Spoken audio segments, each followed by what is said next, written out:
할렐루야. 하나님의 크신 은혜가 오늘 이 영상을 시청하는 여러분 모두에게 함께 하시기를 간절히 바랍니다. 오헨리의 단편 중에 강도와 신경통이라는 작품이 있습니다. 만물이 고요하게 잠든 깊은 밤에 얼굴에 복면을 하고서 권총을 한 강도가 어느 집에 들어갔습니다. 여기저기 감나가는 물건이 있는지 아무리 뒤져봐도 별 신통한 물건이 나오지 않자 그는 깊이 잠든 주인을 깨워서 손을 들라고 외쳤습니다. 집주인이 깜짝 놀라서 벌벌 떨면서 왼손만 들었습니다. 그러자 강도가 오른손도 마저 들어! 라고 위협을 했습니다. 그러나 집주인은 오른손을 들 생각도 안 하면서 기왕에 들었던 왼손을 더 높이 드는 것이었습니다. 강도가 오른손도 올려! 라고 재차 윽박질렀습니다. 그러자 집주인은 오른손은 신경통 때문에 손을 들 수가 없는데요. 라고 대답했습니다. 뭐 신경통? 제기랄, 나도 신경통 때문에 이 짓을 하는데. 강도와 주인 사이에 신경통에 대한 이야기가 매우 진지하게 오고 갔습니다.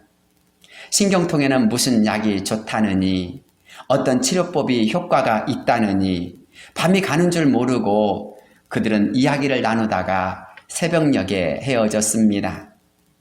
동변상련이라는 말같이 같은 병을 앓는 사람들끼리 이웃이 된다는 말입니다.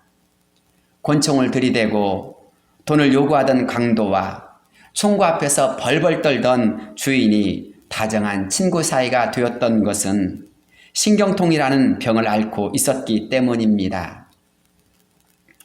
같은 입장을 동질성이라고 합니다. 우리 모두는 예수님을 믿는 사람들입니다. 예수님을 믿는 사람들은 같은 목표를 가지고 이 시대를 살아가고 있습니다. 이웃과 내가 같은 마음으로 예수님을 섬기며 살아가는 것입니다.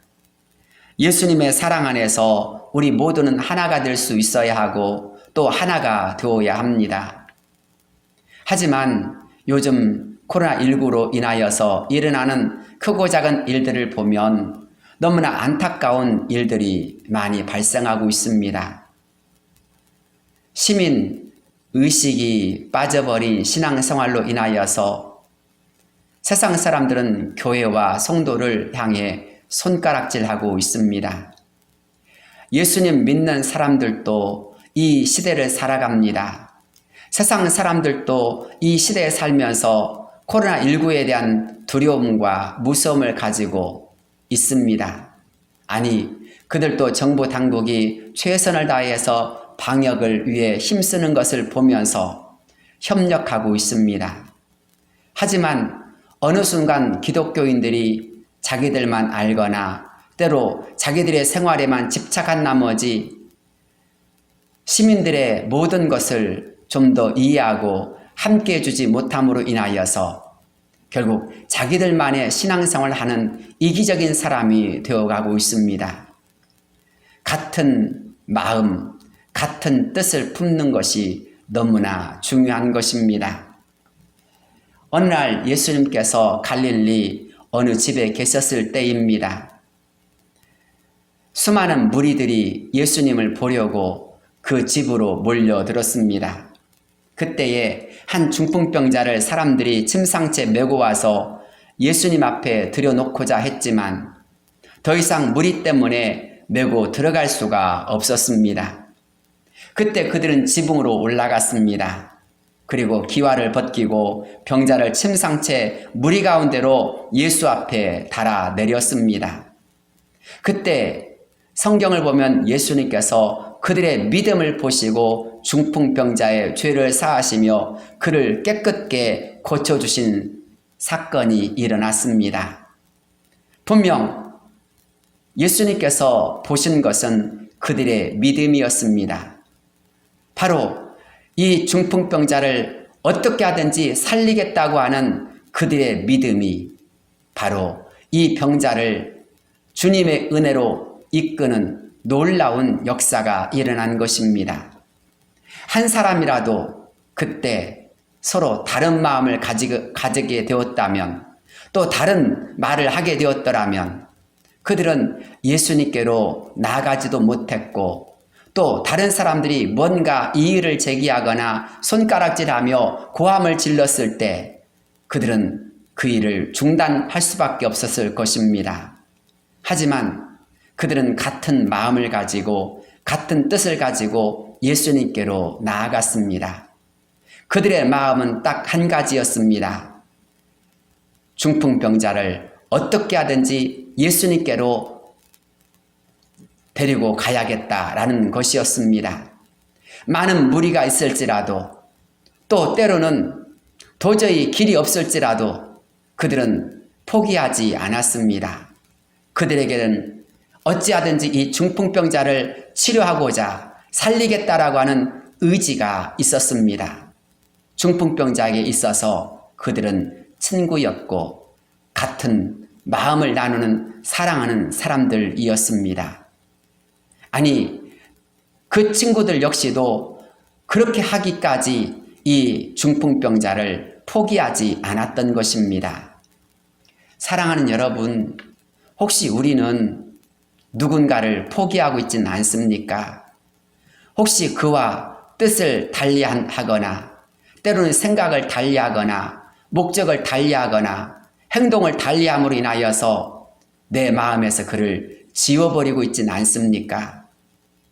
아직 일이 끝나지 않았다면, 아직 모든 기회가 사라지지 않았다면 다시 한번 도전해 보십시오. 그래서 그와 더불어서 함께 할 수 있다면 다시 한번 시도해 보십시오.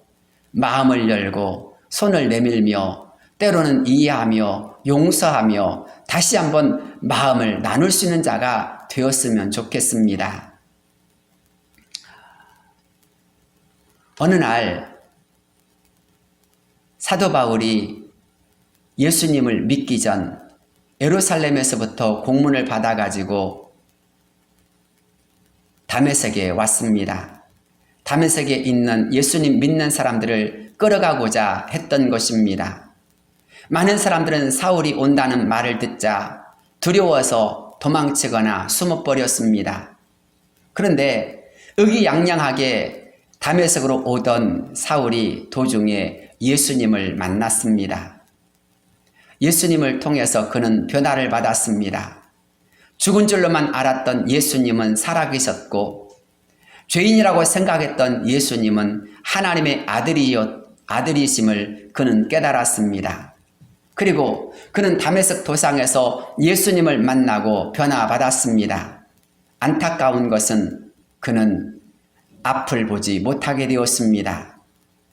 그래서 그는 다른 사람의 손에 의지하여 시내로 들어갔습니다. 그리고 그는 주님께서 말씀하셨던 사람, 그가 누구인지 몰랐지만 그가 오기를 기다렸습니다.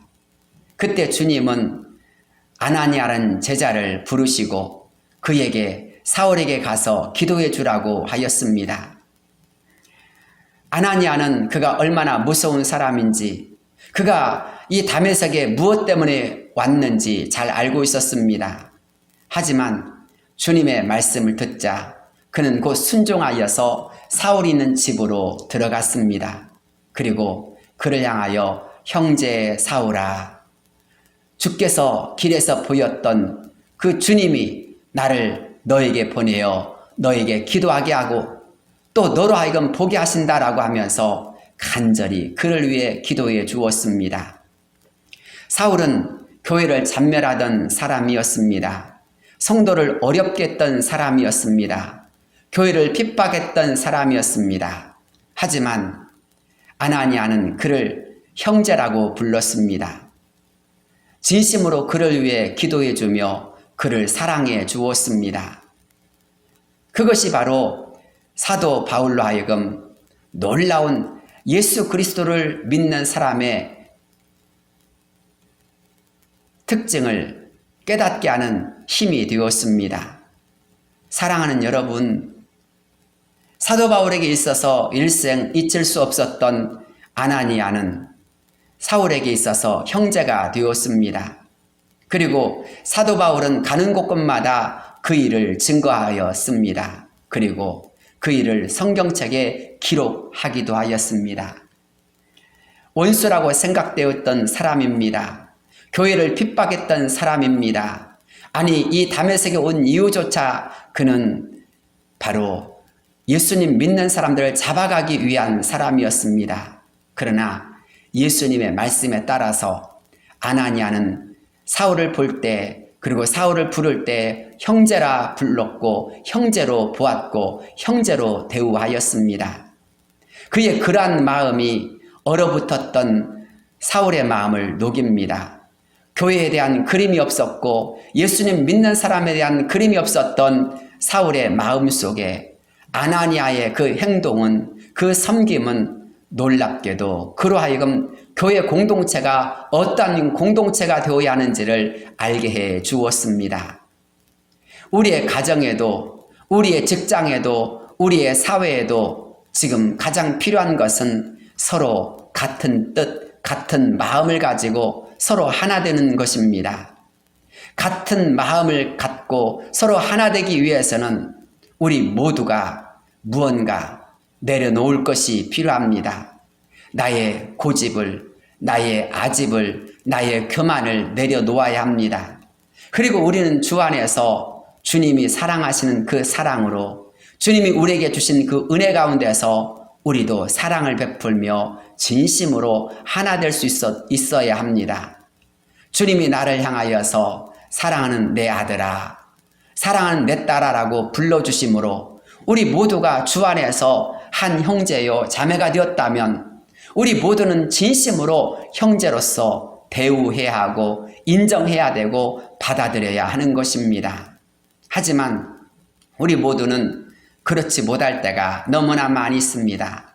그저 나만 알거나 나만 고집하거나 나의 이익만을 챙기려 할 때가 너무나 많이 있습니다.